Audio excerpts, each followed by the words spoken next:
முன்னொரு காலத்தில் ஒரு பச்சை பசேல் என்ற அழகான கிராமத்தில் மாணிக்கம் என்ற ஒரு ஏழை விவசாயி வாழ்ந்து வந்தார். அவருக்கு சொந்தமாக சிறிய குடிசையும் ஒரு சிறிய நிலமும் மட்டுமே இருந்தது. தினமும் நிலத்தில் கஷ்டப்பட்டு உழைத்தாலும் அவருக்கு கிடைத்த வருமானம் அவருடைய ஒருவேளை உணவிற்கே சரியாக இருந்தது. ஒரு நாள் மாலை மாணிக்கம் தனது வயலில் வேலை முடிந்து வீடு திரும்பும் போது வழியில் ஒரு அழகான வெள்ளை நிற வாத்துக்குஞ்சி தவித்துக் கொண்டிருப்பதை பார்த்தார். அதன் காலில் சிறிய காயம் இருந்தது. மாணிக்கம் மிகவும் இரக்க குணம் கொண்டவர். அந்த வாத்துக்குஞ்சை தூக்கி கொண்டு தனது வீட்டிற்கு வந்தார். அதற்கு மருந்து போட்டு ஒரு தட்டில் உணவும் தண்ணீரும் வைத்தார்.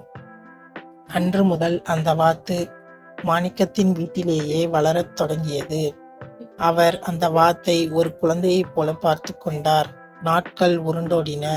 அந்த வாத்து நன்றாக வளர்ந்து பெரிதாக மாறியது.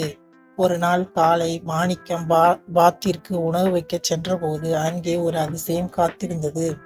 அந்த வாத்து ஒரு முட்டை இட்டிருந்தது. ஆனால் அது சாதாரண முட்டை அல்ல, பளபளக்கும் தங்க முட்டை. மாணிக்கம் தனது கண்களையே நம்பவில்லை. அந்த முட்டையை எடுத்துக்கொண்டு நகரத்திற்கு சென்று விற்றார். அவருக்கு நிறைய பணம் கிடைத்தது. அடுத்த நாள் காலையிலும் அதே அதிசயம் நடந்தது. வாத்து மீண்டும் ஒரு தங்க முட்டை இட்டது. இப்படியே தினமும் ஒரு தங்க முட்டை கிடைக்கத் தொடங்கியது. மெல்ல மெல்ல மாணிக்கத்தின் ஏழ்மை மறைந்தது. பழைய குடிசைக்கு பதில் ஒரு பெரிய வீடு கட்டினார். விலை உயர்ந்த ஆடைகளை அணிந்தார். கிராமத்திலேயே அவர்தான் பெரிய பணக்காரர் ஆனார். பணம் சேர சேர மாணிக்கத்தின் மனதில் ஒரு கெட்ட எண்ணம் தோன்றியது. அதுதான் பேராசை. தினமும் ஒரு முட்டைக்காக நான் ஏன் காத்திருக்க வேண்டும்? இந்த வாத்தின் வயிற்றுக்குள் ஒரு பெரிய தங்க சுரங்கமே இருக்கும் போல் இருக்கிறதே. அதை ஒரே நாளில் எடுத்து விட்டால் நான் இந்த உலகத்திலேயே மிகப்பெரிய கோடீஸ்வரன் ஆகி விடுவேனே என்று நினைத்தார். பேராசை அவர் அறிவை மறைத்தது. ஒரு கத்தியை எடுத்துக்கொண்டு வாத்தின் அருகில் சென்றார்.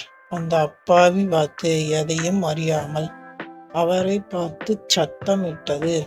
ஆனால் மாணிக்கம் எதை பற்றியும் கவலைப்படாமல் வாத்தின் வயிற்றை அறுத்தார்.